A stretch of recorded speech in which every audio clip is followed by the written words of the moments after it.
Durante 37 años, Urano convenció al sistema solar de que era lo más aburrido que había en él. Una esfera lisa y pálida, demasiado lejos como para prestarle atención, demasiado vacía como para inspirar temor. Entonces, el telescopio espacial James Webb dirigió su mirada hacia él, observándolo en una clase de luz que los ojos humanos no pueden ver, y la esfera vacía se desvaneció. Lo que apareció ante nosotros había permanecido oculto durante 4.000 millones de años, sus tormentas enterradas tras una cortina química, sus anillos erguidos, casi en posición vertical y su campo magnético, alternando como un interruptor averiado cada 17 horas. Y en una de sus lunas, un acantilado espera en un silencio tan absoluto que cualquier cosa que se deje caer desde su borde tarda 10 minutos en llegar al fondo.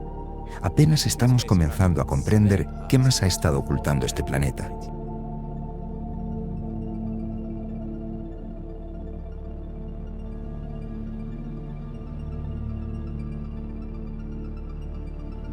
La última vez que una máquina construida por la humanidad se acercó a Urano fue el 24 de enero de 1986. Voyager 2 pasó a unos 80.000 kilómetros de las cimas de sus nubes, moviéndose tan rápido que toda su ventana de observación cercana duró apenas unas 5 horas y media. Como comparación, pasó varios días en Júpiter, varios días en Saturno. Urano recibió solo 5 horas y media de atención de una nave que ni siquiera había sido diseñada originalmente para llegar hasta allí. Llegó gracias a una alineación extraordinariamente rara. Los planetas exteriores se encontraban en una configuración que permitía que una sola nave espacial los visitara a todos en secuencia. Algo que los planificadores de misiones llaman el Grand Tour. Esa alineación ocurre aproximadamente una vez cada 175 años. La ventana que aprovechó Voyager se abrió a finales de la década de 1970 y no volverá a repetirse durante nuestras vidas. Los científicos la vieron y no la desaprovecharon.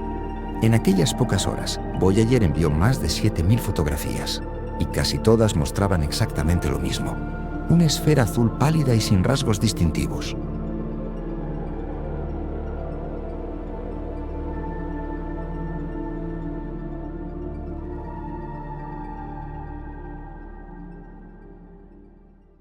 Sin bandas de color, sin sistemas de tormentas arremolinadas, sin ningún tipo de clima visible, sin formaciones hexagonales como las del polo norte de Saturno. Solo una esfera, reposando silenciosamente en la oscuridad. Durante toda una generación, aquel retrato monótono se convirtió en la imagen completa de Urano. Había una razón para aquella apariencia vacía, aunque casi nadie se detuvo lo suficiente para interpretarla como una advertencia. Las nubes de Urano son ricas en metano. El metano absorbe la luz roja y dispersa el azul, razón por la cual el planeta tiene ese color característico. Pero el metano también forma una neblina, una cortina química lo bastante densa como para bloquear cualquier cámara diseñada para observar en luz visible ordinaria. Lo que se ocultaba debajo tendría que esperar a un instrumento construido de una manera diferente. Y ese instrumento no existiría hasta casi 4 décadas después.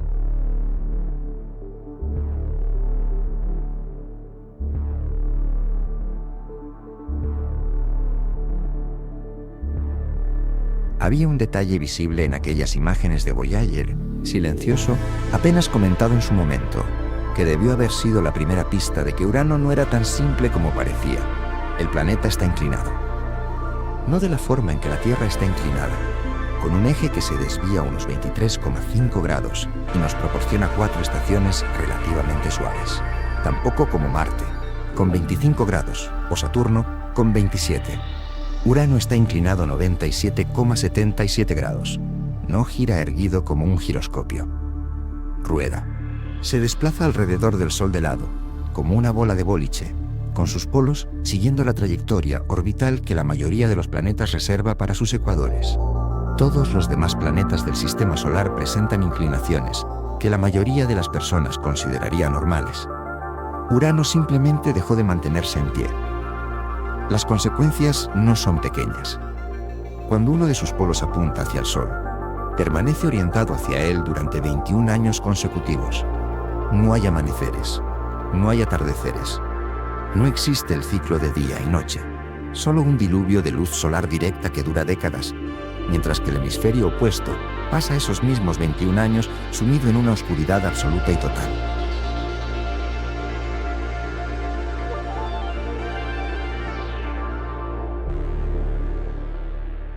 Podrías nacer en Urano, crecer, envejecer y morir sin ver una sola vez salir el sol. Toda tu vida, desde el primer aliento hasta el último, estaría determinada únicamente por el hemisferio que te hubiera tocado habitar. Esa inclinación también trae consigo una consecuencia aún más extraña. A pesar de estar más cerca del Sol que Neptuno, Urano es más frío. Posee el récord de la atmósfera planetaria más fría del sistema solar, con temperaturas cercanas a los SONS. 216 grados Celsius aproximadamente, 357 grados Fahrenheit. Neptuno, situado más lejos, todavía irradia alrededor de 2 veces y media más energía de la que recibe del Sol. Su interior sigue activo y su calor profundo se filtra lentamente hacia el exterior. Urano, en cambio, apenas irradia energía alguna. Su horno interno parece haberse apagado hace muchísimo tiempo. La inclinación fue la primera pista. Habría muchas más.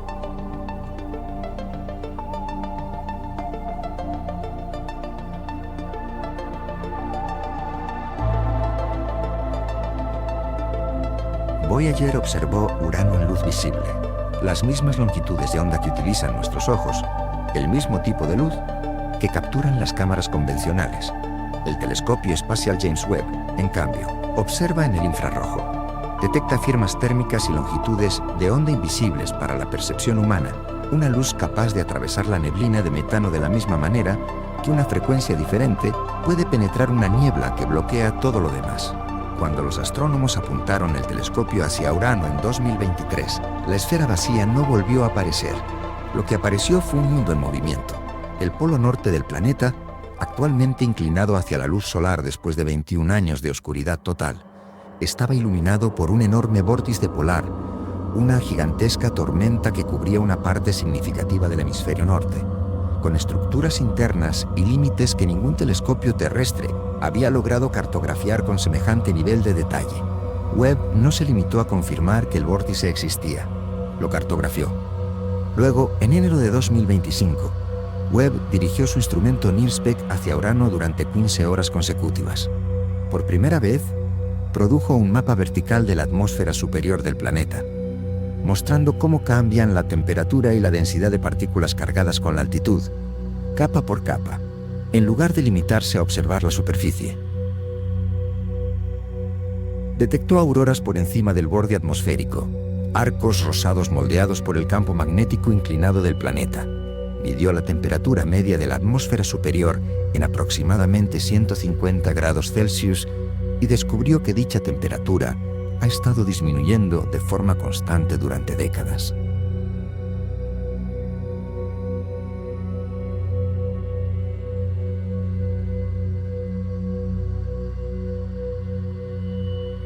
Urano se está enfriando, lenta y silenciosamente. La razón sigue siendo desconocida. Hubo otro detalle en aquellas observaciones de 2025. En el centro mismo del casquete polar, Webb detectó un tenue aumento de brillo que ni el telescopio espacial Hubble ni el observatorio Keck habían observado jamás. Parece surgir cuando el polo entra en contacto directo con la luz solar y desaparecer, cuando vuelve a inclinarse hacia la sombra, aparentemente ligado al ciclo estacional de 21 años. ¿Qué lo provoca sigue siendo un misterio? La sensibilidad de Webb a longitudes de onda más largas permitió observarlo por primera vez en la historia de la humanidad. La neblina de metano que hacía que Urano pareciera una esfera vacía en luz visible estaba actuando como una cortina. Webb finalmente la apartó. Urano no era un mundo tranquilo, estaba ocultándose. Webb había encontrado la tormenta, pero todavía no había encontrado la cicatriz.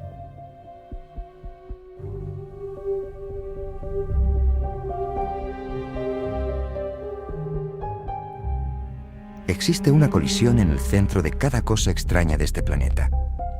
No es una metáfora, es una colisión real, ocurrida hace 4.000 millones de años, durante el período que los astrónomos llaman el bombardeo intenso tardío, Cuando el joven sistema solar todavía era un caos de escombros y objetos del tamaño de planetas, chocaban entre sí en escalas de tiempo que hacen que toda la arquitectura del sistema parezca sorprendentemente frágil. Algo impactó contra Urano. Los modelos apuntan a un objeto de aproximadamente el doble del tamaño de la Tierra. Y de manera crucial, las simulaciones sugieren que no fue un impacto frontal, sino un roce. Eso importa, mucho. Una colisión directa habría provocado una de dos consecuencias. Habría arrancado por completo la atmósfera del planeta, o habría calentado su interior de forma tan extrema que Urano seguiría irradiando hoy aquella energía ancestral en forma de calor, tal como lo hace Neptuno. Pero eso no fue lo que ocurrió. El golpe oblicuo inclinó el eje hasta los 97,77 grados y, según parece, alteró el motor térmico interno sin destruir el planeta. Un único ángulo. Un único instante. Hace 4.000 millones de años. Esa es la diferencia entre un mundo que todavía brilla con calor interno y un mundo que se ha quedado en silencio. Todo el sistema lleva la firma de aquel impacto ancestral. El eje, los anillos, el campo magnético, el silencio térmico de un planeta que debería ser más cálido de lo que es. Cada anomalía observada en Urano puede rastrearse hasta un único momento catastrófico que no dejó testigos ni registros. Nada. Excepto el propio planeta.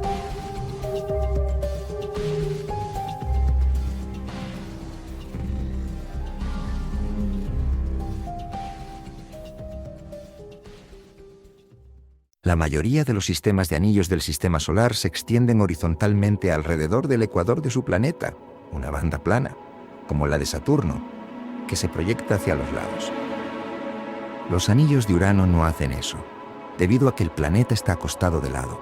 Su plano ecuatorial se extiende de norte a sur y los anillos lo siguen, rodeándolo por encima y por debajo de los polos, formando una especie de diana vertical alrededor de un mundo tumbado.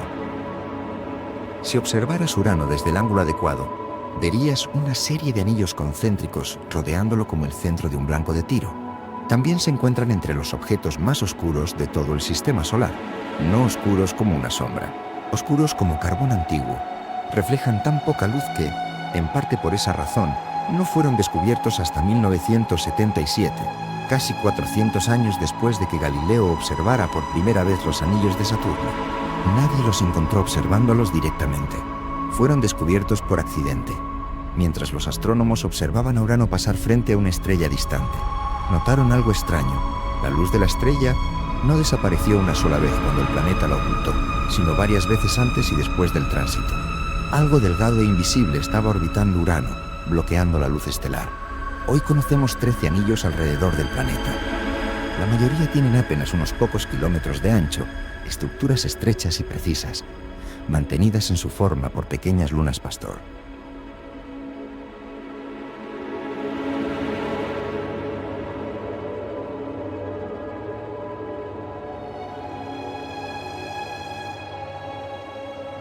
Casi con certeza están compuestos por materiales orgánicos que la radiación ha oscurecido durante miles de millones de años, comprimiéndolos en muros de negrura casi absoluta. Y luego está el campo magnético. El campo magnético de la Tierra se genera cerca del núcleo y está alineado aproximadamente con el eje de rotación. El de Urano no. Está inclinado unos 60 grados con respecto a su eje de giro, y ni siquiera se origina en el centro del planeta. Su fuente está desplazada aproximadamente un tercio del radio planetario, movida hacia uno de los polos de rotación. El resultado es una magnetosfera que se tambalea de forma simétrica a través del viento solar mientras Urano gira. Cada 17 horas, un día completo en Urano, la magnetosfera atraviesa dos estados completamente diferentes. Uno abierto, en el que el viento solar puede penetrar libremente hacia el interior, y otro cerrado, en el que actúa como un escudo protector. La transición entre ambas configuraciones ocurre en cada rotación. Ningún otro planeta del sistema solar se comporta de esta manera. El mecanismo capaz de generar un campo magnético tan extraño todavía no se comprende por completo. Incluso su brújula está rota.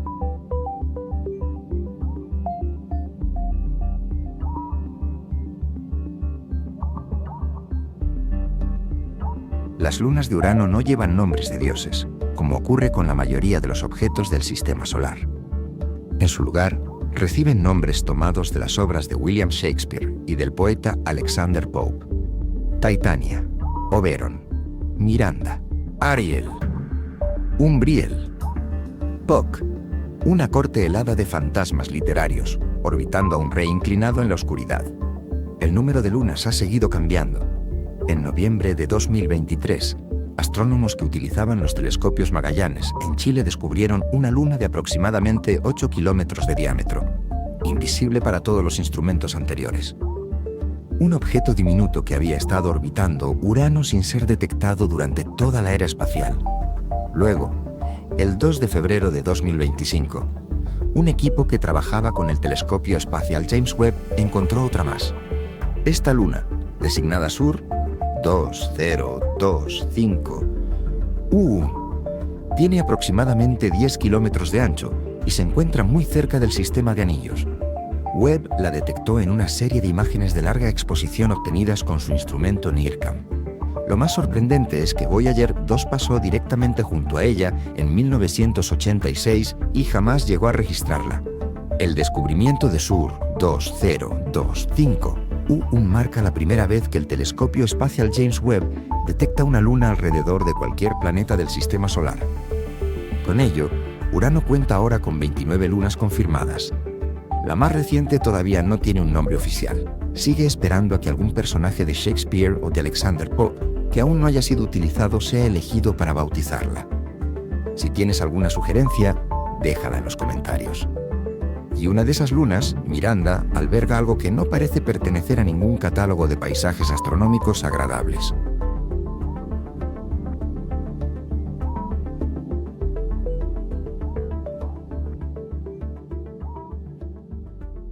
Miranda es pequeña.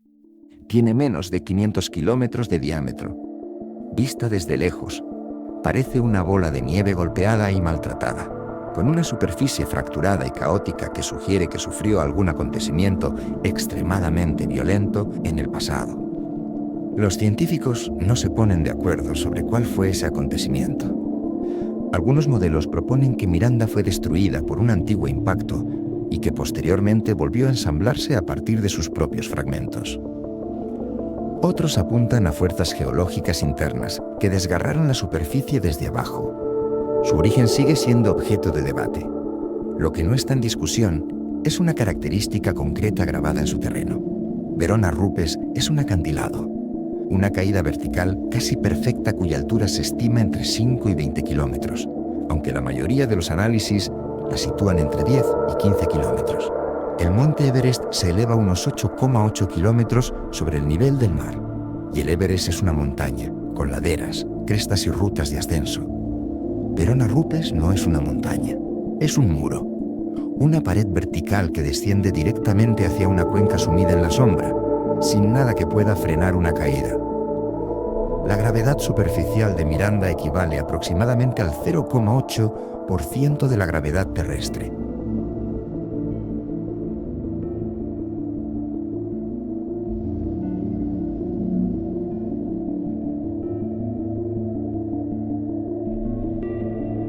Si estuvieras ahora mismo en el borde de Verona Rupes y dejaras caer un objeto, tardaría alrededor de 10 minutos en llegar al fondo.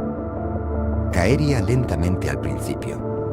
Luego aceleraría bajo la débil gravedad de la Luna hasta alcanzar unos 40 metros por segundo en el momento del impacto. Sin viento, sin sonido, solo una larga y silenciosa trayectoria a través de un vacío casi perfecto, en una oscuridad tan absoluta que podrías perder la noción de cuál es la dirección hacia abajo. Tendrías 10 minutos enteros para contemplar la caída. Puede que sea el acantilado más alto de todo el sistema solar, y se encuentra en una de las lunas menos estudiadas del planeta más ignorado del sistema solar. Fue fotografiado por primera vez por una nave espacial que pasó apenas 5 horas y media en las cercanías hace 40 años. Desde entonces, nunca hemos vuelto a acercarnos. La medición que tenemos es tan precisa como puede serlo una imagen obtenida durante un único y muy antiguo sobrevuelo.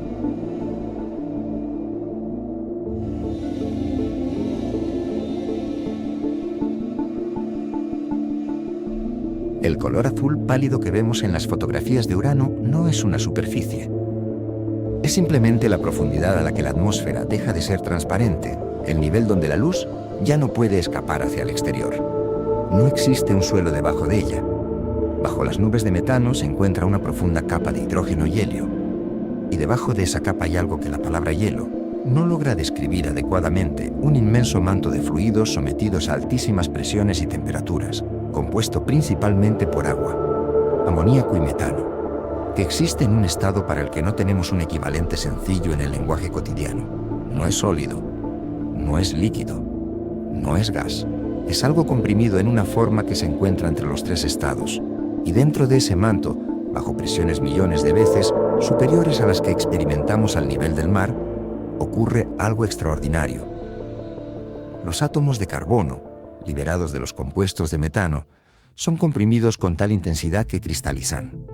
Se convierten en diamantes, pequeños, densos, increíblemente duros, y luego caen, lentamente, en silencio, hundiéndose a través del manto fluido hacia el núcleo bajo su propio peso, atravesando un medio que ofrece resistencia, pero que no puede detenerlos.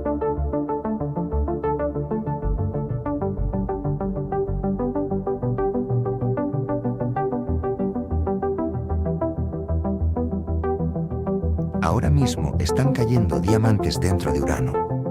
Y esto no es una especulación. En 2017, investigadores del SLK National Accelerator Laboratory utilizaron láseres de alta potencia para recrear las condiciones de presión y temperatura existentes en el interior de los gigantes helados y observaron cómo el carbono cristalizaba en tiempo real. Después, en 2024, un equipo del European X-Ray Free Electron Laser publicó resultados en la revista Nature Astronomy que indicaban que la formación de diamantes comienza a presiones incluso más bajas de lo que se creía anteriormente. Eso significa que los diamantes podrían formarse en una región mucho más extensa del interior de Urano de lo que los modelos habían predicho. Para realizar el experimento utilizaron tiras de plástico Pi, el mismo material con el que se fabrican las botellas de agua comunes, porque contiene hidrógeno, carbono y oxígeno, los elementos que se piensa dominan el manto de los gigantes helados. Casi todos los átomos de carbono de la muestra terminaron formando estructuras de nanodiamantes. No se podía reproducir la escala de Urano, pero sí se podía reproducir la física. Neptuno también tiene lluvia de diamantes. El mecanismo es el mismo, y la confirmación experimental también. La diferencia es que Neptuno sigue irradiando calor interno, liberando lentamente hacia el espacio la energía acumulada en sus profundidades. Urano no. Los diamantes siguen cayendo, pero el planeta está demasiado frío para sentirlos. Y hay otra cosa más en esas nubes. Algo descubierto por astrónomos en Hawaii en 2018. La atmósfera superior de Urano contiene sulfuro de hidrógeno, el gas responsable del olor característico de los huevos podridos. A 357 grados Fahrenheit, el frío acabaría contigo mucho antes de que pudieras preocuparte por el olor. Pero sería lo primero que notarías.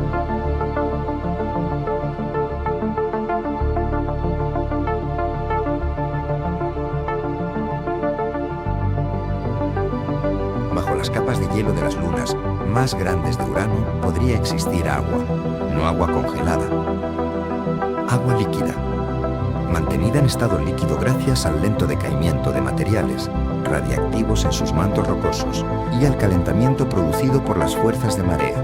Investigaciones publicadas en revistas científicas revisadas por pares durante 2024 y 2025 sugieren que 4 lunas, Ariel, Umbriel, Titania y Oberon, probablemente albergan océanos subterráneos.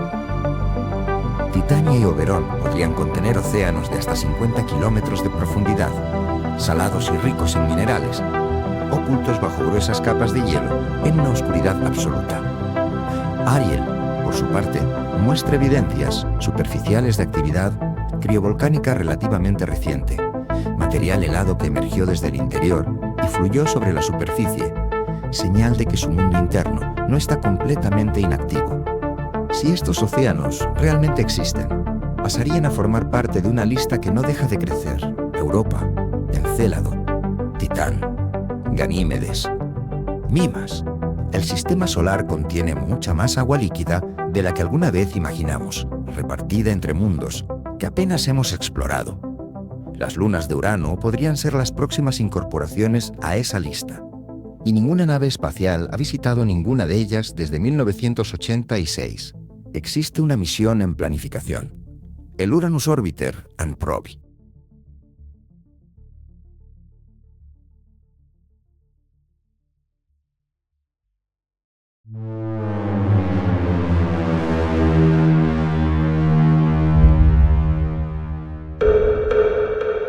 En física planetaria, no se supone que los planetas gigantes se queden tan silenciosos como este.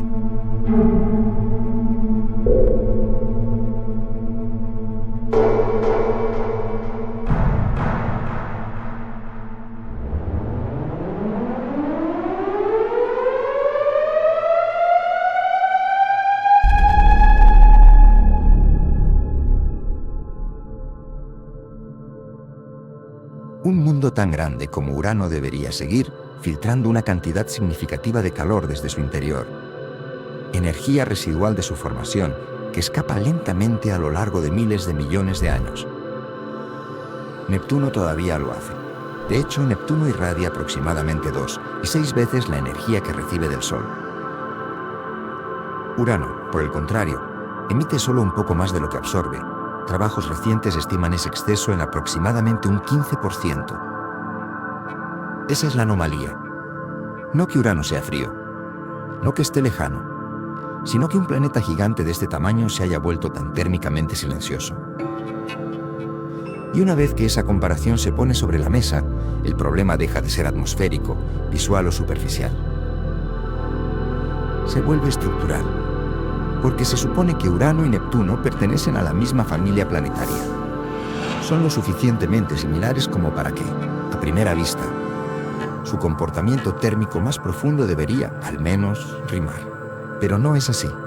Un mundo todavía se comporta como un sistema térmico activo. El otro se encuentra cerca del silencio. Así que la verdadera pregunta ya no es ¿qué le pasa a Urano? La verdadera pregunta es ¿qué tipo de interior permite que un planeta gigante se vuelva tan silencioso mientras que un mundo tan similar a él no lo hace? Allí es donde comienza la historia.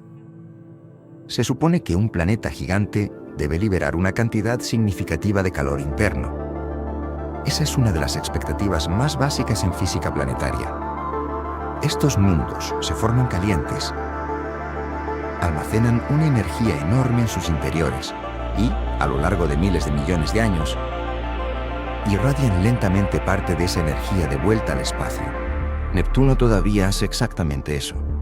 Emite aproximadamente 2 y 6 veces la energía que recibe del Sol. Urano no. Urano se encuentra cerca del equilibrio térmico, liberando solo un poco más de energía de la que absorbe. No es completamente inerte, pero para un planeta gigante de su escala, el exceso es sorprendentemente pequeño. Esa es la medición que lo cambia todo. Porque una vez que el problema se plantea con tanta claridad, la distancia ya no es suficiente, la temperatura ya no es suficiente y la clasificación ya no es suficiente. La pregunta ya no es si Urano es frío. La pregunta es por qué un planeta gigante de este tamaño está liberando tan poco calor en primer lugar. Y ahí es donde comienza la inestabilidad más profunda. Urano y Neptuno son lo suficientemente similares como para que su comportamiento térmico no debería divergir de forma tan drástica sin una razón física oculta bajo la superficie. Si un mundo todavía está irradiando con fuerza mientras el otro está casi silencioso, entonces la diferencia no puede ser superficial. Tiene que ser estructural. Algo dentro de Urano no se está comportando de la manera en que predeciría nuestra imagen más simple de un planeta gigante. O bien el calor no se está transportando hacia arriba de manera eficiente, o bien el interior mismo está organizado de una forma que impide que esa energía alcance las capas externas. Así que Urano no nos obliga a cuestionar las leyes de la física, nos obliga a cuestionar la facilidad con la que pensábamos que ya habíamos entendido a los planetas gigantes. Y una vez que ocurre ese cambio, el siguiente paso se vuelve inevitable. Tenemos que dejar de ver a Urano como un mundo exterior frío y empezar a preguntarnos qué tipo de interior puede producir este tipo de silencio. Si esa es la fractura que Urano abre, entonces la siguiente pregunta surge de forma natural. Una vez que la clasificación deja de ser suficiente, tenemos que movernos hacia el interior. Porque el único lugar que queda por mirar es el único lugar que no podemos ver directamente, el interior del planeta. Y aquí es donde el problema de Urano se vuelve mucho más inquietante. La explicación más simple sería asumir que Urano está silencioso porque ya ha perdido la mayor parte de su calor. Pero esa explicación es demasiado superficial. La posibilidad más profunda es más difícil de imaginar y mucho más importante.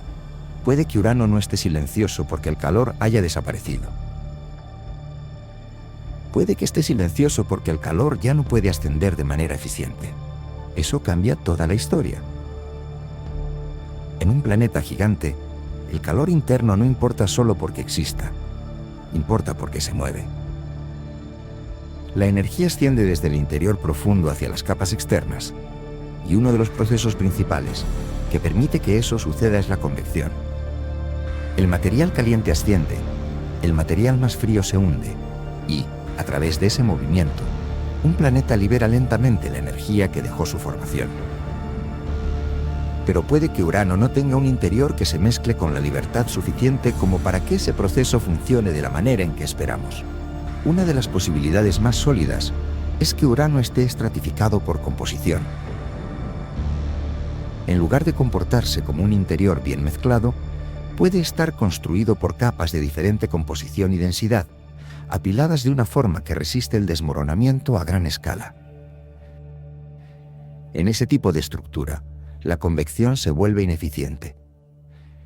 El calor no se elimina, pero su ruta hacia la superficie se obstruye. Ese es el punto donde Urano deja de parecer un planeta frío y comienza a parecer un sistema bloqueado.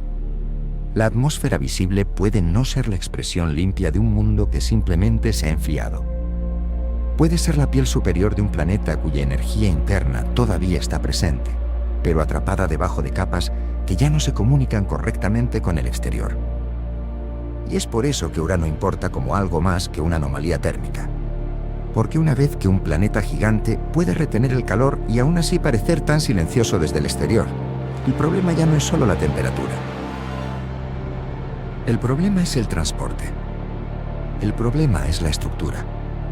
El problema es la arquitectura oculta que determina si un mundo puede liberar su energía o sepultarla bajo su propio interior. Así que el verdadero giro en esta historia ocurre aquí. Ya no nos preguntamos si Urano es frío. Nos preguntamos si Urano se ha vuelto térmicamente silencioso porque su interior ha aprendido a atrapar su propio calor. Y una vez que esa posibilidad se toma en serio, hay una pregunta más que se vuelve imposible de evitar. ¿Qué pudo haber construido un interior así en primer lugar? En ese punto, la historia deja de ser solo sobre el transporte de calor y se convierte en una historia sobre la historia planetaria. Una de las explicaciones más sólidas es la hipótesis del gran impacto.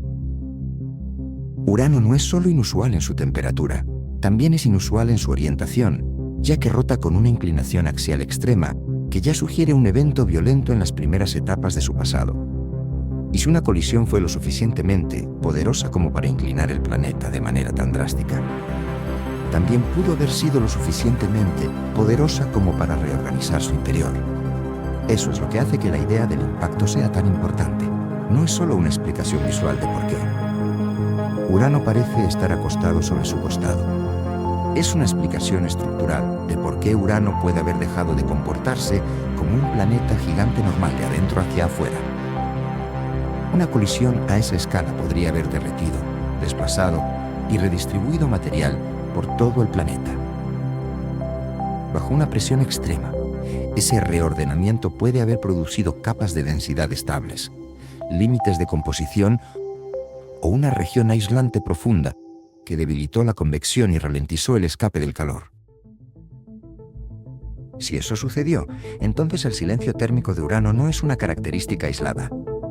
Es parte de un sistema mucho más grande. Su inclinación, su débil flujo de calor interno y su inusual interior pueden pertenecer todos a la misma historia física. Y eso cambia la forma en que se debe interpretar a Urano. Ya no es solo un gigante frío. Es un mundo cuyo comportamiento actual aún puede estar sufriendo las consecuencias de una disrupción antigua. En ese sentido, Urano no está meramente silencioso, está estructuralmente alterado. Y eso es lo que le da al planeta su verdadero significado. No que sea misterioso por el simple hecho de serlo, sino que su estado actual puede tener sentido solo si tratamos la temperatura, la estructura y la historia como partes de la misma historia. Así que para cuando llegamos aquí, la pregunta ya no es solo ¿a dónde se fue el calor de Urano? La pregunta más profunda es si Urano se volvió térmicamente silencioso porque su interior fue reescrito en una etapa muy temprana de la vida del propio planeta. Hacia el final de esta historia, Urano ya no parece un simple planeta frío en el borde del sistema solar. Parece un mundo cuyo silencio debe explicarse de adentro hacia afuera. Lo que comienza como una extraña medición térmica se convierte en un problema físico mucho más profundo. Urano no está silencioso porque la física haya fallado. Está silencioso porque la física del transporte de calor dentro de un planeta gigante puede ser mucho más complicada de lo que nuestros modelos simplificados asumieron alguna vez. Esa es la verdadera lección que Urano nos deja. No que sea un mundo imposible, no que los planetas gigantes estén más allá de toda explicación, sino que la similitud superficial no es suficiente. Urano y Neptuno pueden pertenecer a la misma familia planetaria, pero Urano nos demuestra que la categoría por sí sola no puede explicar el resultado. Para entender a un planeta gigante, tenemos que preguntarnos cómo se mueve el calor, cómo se estratifica la materia, y cómo un evento antiguo puede seguir dando forma a un mundo miles de millones de años después. Y eso es lo que hace que Urano sea tan importante. Su silencio no está vacío. Es un diagnóstico. Nos dice que la arquitectura profunda de un planeta puede importar más que la etiqueta que le pongamos. Así que, al final, Urano no es solo un gigante frío. Es un planeta gigante cuyo estado actual puede tener sentido solo si el calor, la estructura y la historia se interpretan como partes de un mismo sistema. Y esa puede ser la lección más clara que Urano nos enseña. Un mundo no necesita romper las leyes de la física para sorprendernos. Solo necesita seguirlas de formas que aún no estábamos listos para comprender.